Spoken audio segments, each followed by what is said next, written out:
මම එදි දැක්ක තව නිකන් නෝමල් ස්පෝර්ට්ස් බාර් එකක් වගේ තිබ්බා මේ ඒක නම් 6 වෙනකල් ඇරලා කියලා කිව්වා. මම මොකද්ද මේ ට්‍රාන්සිට් වෙලාවේදී කරන්නේ කියන එක මම ඔයාලට සිඩ්නි වලට ගිහිල්ලාම කියන්නම්.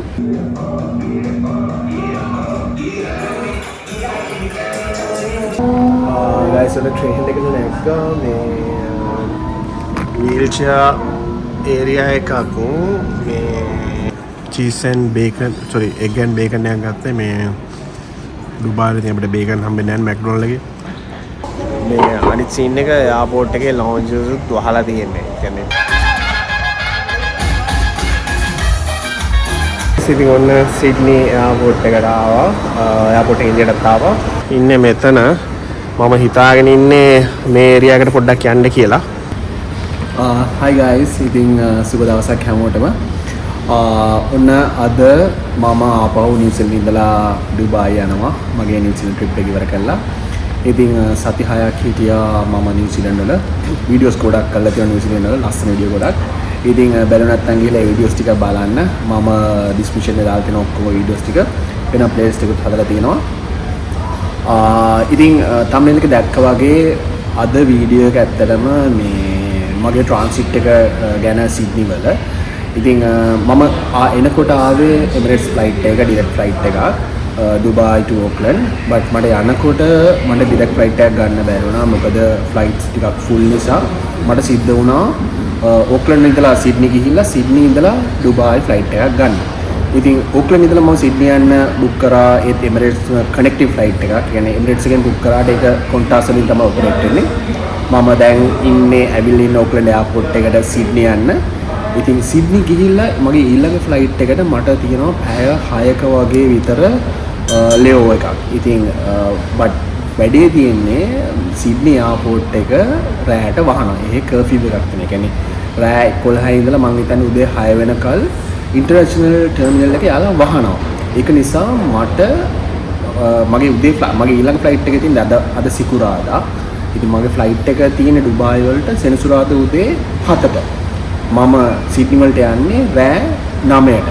එතකොට 9 ඉඳන් 7 වෙනකල් මට සිඩ්නි එයාපෝට් එකේ ඉන්න බෑ.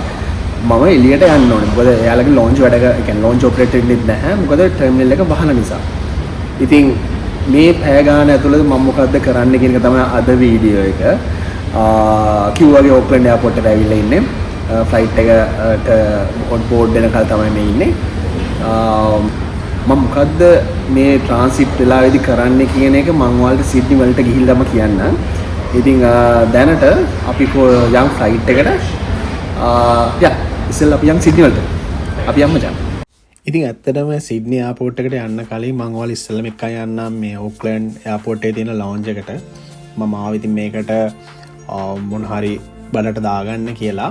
ඕක්ලන්ඩ් එයාපෝට් එකේ ලවුන්ජ් එක නම් එච්චරම ලොකු සීන් එකක් නැහැ. කෑම මං හිතපු තරම් එච්චරම ලොකු රසක් නැහැ. බට් ඒ වුණාට කමක් නැහැ. ඉතින් මම පොඩි සෑන්ඩ්විච් එකක් පොඩි ස්නැක් එකක් දාගත්තා.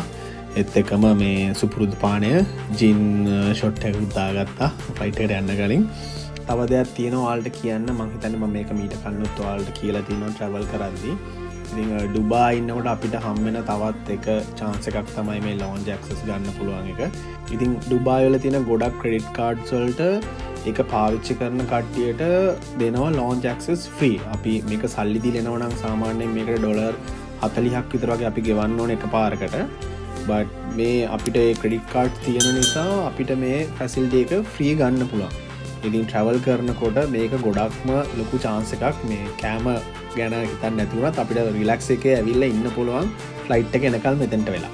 හරි ඉතින් මෙතන flight එකට board වෙන time එක වෙනකල් ඉඳලා flight එකට යන්න තමයි තියෙන්නේ. වීඩියෝ එක දිගටම බලන්න.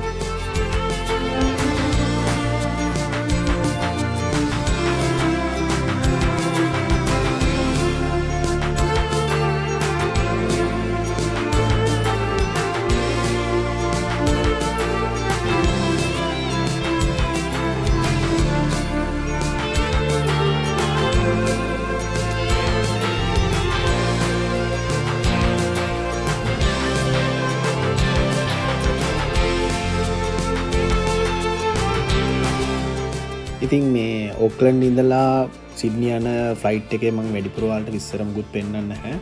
මොකද ඒක එච්චර ලොකු දෙයක් නැති නිසා හොඳම ටික තියෙන්නේ සිඩ්නි වලට ගියාට පස්සේ.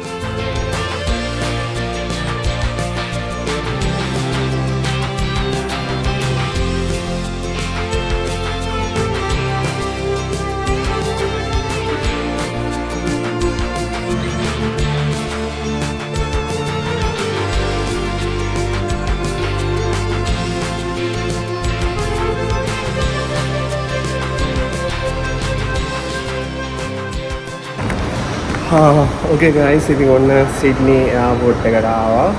එයාපෝට් එකේ ඉඳියට ආවා.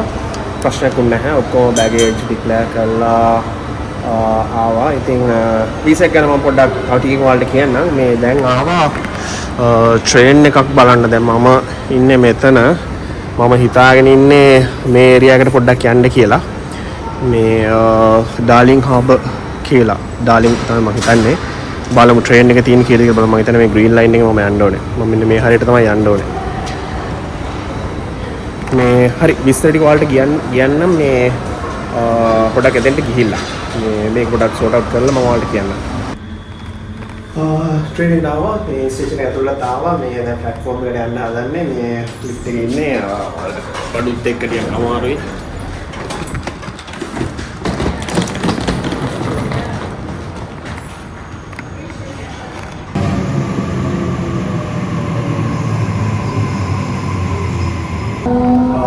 So the train එක නැග්ගා මේ wheelchair area එකක් මේ මං හිතනවා අවුලක් වෙන එකක් නැතුව ගියේ. වල හරි දැන් සිටි එකට යන්න තමයි තියෙන්නේ. විනාඩි 20ක් යනවා යන්න. A few moments later.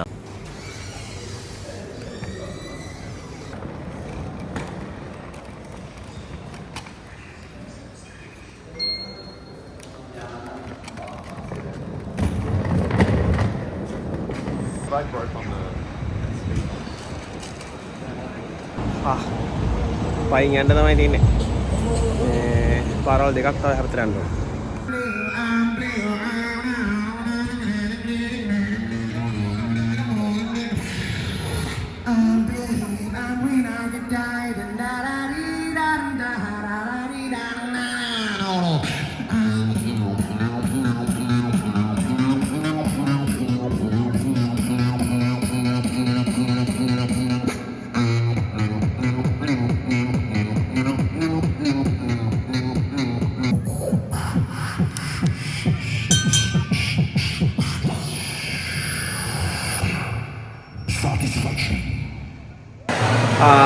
Okay guys, ඉතින් ඔන්න පොඩ්ඩක් සෙටල් වුණා පස්සේ ඔන්න ඔයාලට ට්‍රාන්සිට් එකේ විස්තර කියන්න හදන්නේ මම.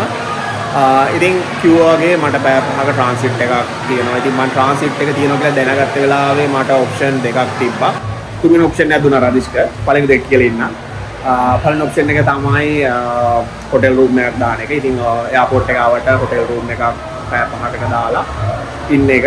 අනිත් එක තමයි සිටි එකට ඇවිල්ලා සිඩ්නි සිටි එකේ පොඩ්ඩක් ඇවිදලා කරලා බලලා යන එක පැය 5ක් තියෙන නිසා තුන්වෙනි ඔප්ෂන් එක රදිෂ්ක දුන්නේ රෙන්ට් කාර් එකක් ගන්න කියලා රදිෂ්ක කිව්වා. ඉතින් මොකද එතකොට මට කාර් එක අරගෙන මගේ බෑග්ස් ටිකක් දාගෙන මට පොඩ්ඩක් කවුමක් කියන්නේ දුර යන්න බෑ. මේ සිටි එකවටම පොඩ්ඩක් ඩ්‍රයිව් කරලා යන්න. ඉතින් ඩ්‍රයිව් කරන වැඩේ මම අතෑරියා. මොකද මම නිව්සීලන්තේ ඉඳලා එද්දි ලොන්ච් එකට අනිවාර්යෙන් යනවා. ඒක නිසා මොන හරි බියරයක් හරි බොනවා. ඉතින් බීලා ඩ්‍රයිව් කරන්න බැරි නිසා අනිත් එක පාකින් ප්‍රශ්න තුනත් එක්ක මම ඩ්‍රයිව් කරන එක අතෑරියා. ඊට පස්සේ තිබ්බේ හොටෙල් රූම් එක. හොටෙල් රූම් එකත් මම අතෑරියා. මොකද ඒක ලේසි, පහසුයි, රිලැක්ස් වෙන්න පුළුවන්. මම බැලුවා ඉතින් ආයි මේ වගේ chance එකක් සමායට හම්බ වෙයි. ඒවත් ඉතින් හම්බෙච්ච chance එක පොඩ්ඩක් ඇවිදලා කරලා යන්න පුළුවන් නිසා මම හිතුවා හොටෙල් රූම් එක අතෑරලා සිටි එකට පොඩ්ඩක් ඇවිදින්න එන්න. සිටි එකට ඇවිදින්න එනකොට ප්‍රශ්න තමයි මගේ ෆ්ලයිට් දෙකක් එක සෙපරේට් ෆ්ලයිට් හින්දා මම චෙක් අවුට් වෙලා තමයි යන්න ඕනේ. එතකොට චෙක් අවුට් කරනවා කියන්නේ මගේ බෑග්ස් ඔක්කොම මම අරන් එන්න ඕනේ. ඉතින් මම බැලුවේ පැය 5කට බෑග් අරන් රවුන්ඩ් ගහන්න බෑ. ඊට පස්සේ මම ඔන්ලයින් බැලුවට පස්සේ මට හම්බ වුණා ඇප් එකක්. ඒක ඇප් එකකින් මට බෑගේජ් ඩ්‍රොප් ඔෆ් තැනක් පික් කරලා සාමාන්‍ය කඩවල් තමයි තියෙන්නේ. පික් කරාට පස්සේ මට එතන බෑග් එක බාර දෙන්න පුළුවන්. අදාළ වෙලාවට ගිහලා මට ආයේ බෑග් එක පික් කරන්න පුළුවන්. ඉතින් මම 24 hours තියෙන මේ සිටි එක ළඟම තැනක මම බුක් කරලා බෑග් දැම්ම මම ඇප් එක වලට පෙන්නන එක කොහොමද බුක් කරන්නේ කියලා ලාභයි වැඩේ. ඊට පස්සේ එතෙන්ට බෑග් දාන්න මම හිතන් හිටියේ ට්‍රේන් එකේ එන්න එයාපෝට් එකේ ඉඳලා. ඉතින් එයාපෝට් ඉඳලා ට්‍රේන් එකේ එන්න ගාන ටිකක් වැඩි. ඩොලර් 21ක් යනවා මේ ඒරියා එකට එන්න ට්‍රේන් එකේ. හැබැයි හොඳම දේ තියෙන්නේ අර දුබායි වගේ නෝල් කාඩ් එකක් ගන්න ඕනේ නැහැ. මේ තියෙන ඔපෝ හරි මොකක් හරි ඕපල් හරි මොකක් හරි කාඩ් එක ගන්න ඕනේ නැහැ. අර අපේ ක්‍රෙඩිට් කාඩ් එකේ ටැප් කරන ඔප්ෂන් එක තියෙනවා නම් ඒකම ටැප් කරලා එන්න පුළුවන්. ඉතින් මම එහෙම තමයි ආවේ. යද්දි යන්න වෙන්නේ මට Uber එක. මොකද රැට මේ ට්‍රේන් නවත්තලා මම දන්නේ නැහැ වෙලාව කීයද කියලා. බැලුවට පස්සේ යන්න ට්‍රේන් නැහැ. මට Uber එකක් තමයි යන්න වෙන්නේ. ඉතින් ගාන අතින් බැලුවම හොටෙල් එකේ ඉන්න එකයි මේ සිටි එකේ ඇවිදින්න එන එකයි ගොඩක් එක සමාන වියදමක් යනවා. ඉතින් ඒක නිසා කොහොමත් මම හිතුවා හොටෙල් එකේ ගිහලා නිකන් නිදා ගන්නවට වඩා පොඩ්ඩක් ඇවිල්ලා මේක සිටි එක පොඩ්ඩක් බලන්න කොහොමද සිටි එක රැට කියලා බලන්න ආසාවක් තිබ්බා. ඒකෙන් තමයි මේ ඔප්ෂන් එක ගත්තේ. හරි දැන් ඉතින් ඇවිල්ලා ඉන්නේ බෑග් ඔක්කොම ඩ්‍රොප් කරා. මේ හාබර් එකට මම දැන් ඇවිල්ලා ඉන්නේ. ගිහිල්ලා බලමු මොන හරි දැන් කන්න ඕනේ. බියර් එකක් බොන්න ඕනේ. ගිහිල්ලා බලමු මොකද වෙන්නේ කියලා. අපි යන්න මචං.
ගයිස් ඉතින් ඔන්න මම මේ ආපු ඒරියා එක මේ හාබර් ඒරියා එකේ ගොඩක් රෙස්ටොරන්ට්ස් පබ්ස් ඔක්කොම ටිකක් වහනවා එක දෙක වගේ වෙද්දි එක නයිට් ක්ලබ් එකක් තිබ්බා ඒක ඇරලා තියෙනවා 3 වෙනකල් විතර පට්ට ක්‍රවුඩ් එක නේ මාර ක්‍රවුඩ් එකක් ඉන්නවා මේ දිගටම මම හිතන්නේ දවල්ට ආවම මීටර ලස්සනට ඇති දැන් වෙලාව 1යි ඉතින් ඒක නිසා ගොඩක් ප්ලේසස් ඇරලා නැහැ මම හිතුව තැනින් මම එළියට ආවා ඉතින් අනිත් ක්ලබ් එක පැත්තට ගියා ඒතර ක්‍රවුඩ් එක වැඩි දැන් මං ආයි ආපු පාරෙන් පොඩ්ඩක් ආපස්සේ ඇවිදගෙන යන්න කියලා තමයි හදන්නේ මං එදි දැක්ක තව නිකන් නෝමල් ස්පෝර්ට්ස් බාර් එකක් වගේ තිබ්බා මේ ඒක නම් 6 වෙනකල් ඇරලා කියලා කිව්වා බලමු මේ පැත්තට ගිහිල්ලා බලමු ඉතින් මේ බාර් හොපින් තමයි අද කරන්න වෙන්නේ ගිහිල්ලා බලමු අපි යමු මචං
ඕකේ ගයිස් ඉතින් ඔන්න රවුමක් දාලා ඇවිල්ලා මේ දැන් ආයි ආවා මම බෑග් ඩ්‍රොප් කරපු තැන ටිකක් ළඟට මේ සිරා ඉතින් ඇත්තටම මේ දැන් වෙලාව 1:00මාරයි ඒ තාම පාරේ මිනිස්සු ඉන්නවා මේ මං හිතන්නේ සිඩ්නි සිටි එක ටිකක් නේ මම හිතන්නේ හොඳට සේෆ් ඒ කියන්නේ ඩුබායි වගේම ඒ කියන්නේ ගෑන් ළමයි පාර යනවා ප්‍රශ්නයක් නැහැ මේ මං හිතන්නේ සේෆ් මේක ඒ කියන්නේ අර කියන්නේ බයක් නැහැ පාරේ යන. දැන් මට ටුවරිස්ට් කෙනෙක් වුණත් ඉතින් කවුරුත් අමුතු විදිහට බලන්නේවත් එහෙම සීන් එකක් නැහැ.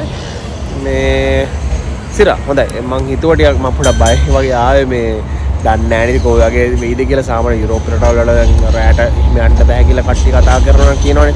ඉතින් මං හිතුවා ඕස්ට්‍රේලියාත් සමහරට එහෙම ඇති කියලා. බට් එහෙම සීන් නැහැ. ගොඩක් කට්ටිය මේ තනියෙන් පාරේ යනවා මේ ප්‍රශ්නයක් නැහැ. ඒකෙන්ද සේෆ්. ඕකේ ගයිස් ඉතින් මේ ඇවිදලා ඉවර කළා. මම ආයෙ දැන් ආවා මගේ බෑග් ඩ්‍රොප් කරපු තැනට. මේ මම බැලුවේ එයාපෝට් එකට දැන් යන්න කියලා. මොකද බස් එකක් තියෙනවා මෙතන ඉඳලා. ඉතින් බස් එක යන ටිකක් වෙලා යන නිසා මම ටිකක් ආවා කලින්. මොකද වෙලාව 2යි. 3ට විතර එයාපෝට් එකට යනන් ඇති. මේ අනිත් සීන් එක එයාපෝට් එකේ ලොන්ජ් එකත් වහලා තියෙන්නේ. ඒ කියන්නේ අර මං කිව්වේ එයාපෝට් එක වහන නිසා ලොන්ජ් ඔක්කොම වහලා තියෙන්නේ. ලොන්ජ් අරින්නේ 5ට 5 මාට විතර. චෙකින් වෙලා ඉතින් කෝඩර් වෙලා පොඩි කට්ටක් කන්න තියෙනවා. මේ හරි බෑග් ටික අරගෙන බලමු බස් එකක් තියනවද කියලා. බස් එකක් නැතුනොත් උබර් එකක් හරි දා ගන්නවා. ඉතින් බලමු බස් එක try කරලා. අපි යන්න මචං. ගයිස් බස් එකේ වැඩේ හරියන්නේ නැහැ. ඒක ටිකක් වෙලා යනවා සහ මම හිතනවා ටිකක් සෙනග ඇති කියලා. ඒකින්ද මම උබර් එකක් බුක් කරා. බලමු මගේ driver on the way. Metro එක ඉස්සරහම තමයි ඉන්නේ. ගඩිගල් කියලා මෙට්‍රෝ එකක් තියෙන. ඒක ඉස්සරහම තමයි මම ඉන්නේ. A few moments later. Okay guys ඉතින් ඔන්න සිඩ්නි සිටි එකේ ඇවිදලා කරලා ආවා එයාපෝට් එකට. කිව්වාගේ උබර් එක තමයි ආවේ. දැන් ගේට්ස් ඕපන් කරලා තියෙන්නේ. චෙක් ඉන් වෙන්න යන්න ඕනේ. මගේ ෆ්ලයිට් එක තියෙන 6ට. දැන් වෙලාව 2:00යි. බලමු සමහරක් විතර මම ෆ්ලයිට් එකේ වීඩියෝ එකක් ඔයාලට කරයි. සමහරක් විතර කරන්න නැති වෙයි. වීඩියෝ එක දිගටම බලන්න. මේ ෆ්ලයිට් එකේ විස්තර මොන හරි මම පෙන්නනවා නම් මේ වීඩියෝ එක ඉස්සරහට බලා ගන්න පුළුවන්. මම ඔයාලට කලින් කිව්වද මතක නැහැ. මේ මම ලොන්ච් එකට යන්න හිතාගෙන හිටියේ. උනාට අර ටර්මිනල්ස් මම කිව්වා නේද? ටර්මිනල් එක මේ ඉන්ටර්නැෂනල් එකේ කර්ෆියු කියන්නේ එයාපෝට් එක වහන නිසා මේ ලොන්ච් වහලා තියෙන ඒවා ඕපන් කරන්නේ උදේ 5:00ට 6ට විතර තමයි ඕපන් කරන්නේ. ඒ නිසා ලොන්ච් එකට යන්න වෙන්නේ නැහැ. කොටාර ඇයින කරලා ඉන්න තමයි තියෙන්නේ. හරි. ඊළඟ චෙක් ඉන් වෙලා ඉතුරු සේට ඔයාලට කියන්න. අපි යන්න මචං. ඕකේ ගයිස් ඉතින් මොන චෙක් ඉන් වෙලා ඔක්කොම ආවා. මේ ලොන්ච් වහලා ඩියුටි ෆ්‍රී shops වහලා මේ අනිත් එක තමයි ඉමිග්‍රේෂන් එකත් වහලා. ඒ කියන්නේ ඔයාලා මේ සිඩ්නි වලින් කවුරු හරි ට්‍රැවල් කරන්න හිතන් ඉන්නවා නම් උදේ ෆ්ලයිට්ස් දාගන්න එපා. මොකද ඉමිග්‍රේෂන් එක අරින්නේ 7ට. ඉතින් මම 2:00ට ආවා. 3ට මම චෙක් ඉන් කරා. බට් 3 ඉඳලා කට්ටිය පොණිමේ ඉන්නවා 4 වෙනකන් මේ ඉමිග්‍රේෂන්ස් වහලා නිසා. ඉතින් ඒක එන කට්ටක් උදේ මේ ඩියුටි shops වහලා. Duty shops අරින්නේ 5ට. උදේ 5ට. ඉතින් මගේ ෆ්ලයිට් එකෙන් 6ට.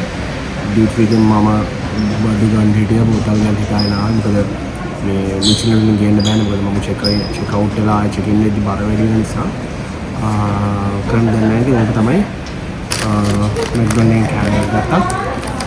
ඒක කාලා ගේට් එකට යන්න තමයි තියෙන්නේ.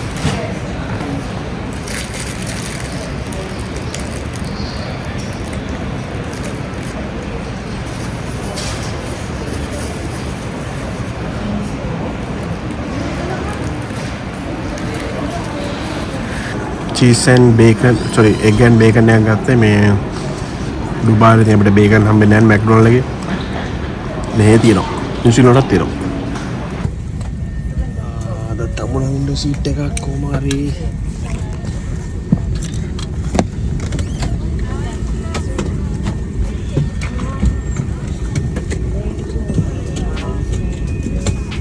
මගේ සිඩ්නි ඉඳලා ඩුබායි යන ෆ්ලයිට් එකත් එමිරේට්ස් A380 ෆ්ලයිට් එකක්. මං එනකොට ආවෙත් A380 ෆ්ලයිට් එකම තමයි. එමිරේට්ස් වල ගොඩක් වෙලාවට මේ වගේ ලොන්ග් ඩිස්ටන්ස් ෆ්ලයිට් වලට දාන්නේ A380 තමයි. ඉතින් මේ ෆ්ලයිට් එකේ මම අද ලොකු විස්තරයක් ඔයාලට පෙන්වන්න නැහැ. මම එනකොට ෆුල් විස්තර තියෙන වීඩියෝ එකක් කරා ඔයාලට. ඉතින් බලපු නැති කට්ටිය ඉන්නවා නම් ගිහලා බලන්න. මම ලින්ක් එක දාලා තියෙනවා ඩිස්ක්‍රිප්ෂන් එකේ. අද මම ෆ්ලයිට් එක ඇතුලේ වීඩියෝ නොකරන්න හේතුවක් තමයි අද ෆ්ලයිට් එක ෆුල්. ඉතින් එතකොට හම්බෙච්ච කෑම වලට වඩා අතරම යනකොට මට හම්බෙච්ච කෑම හොඳයි. මම ඒවා වීඩියෝස් ටිකක් ඔයාලට පෙන්නන්න. හරි ඉතින් ෆ්ලයිට් එක ඇතුලේ ගත්ත පොඩි වීඩියෝ ටිකක් ඔයාලට පෙන්නන්න. ඒක ටිකක් බලන්න ඔයාලා.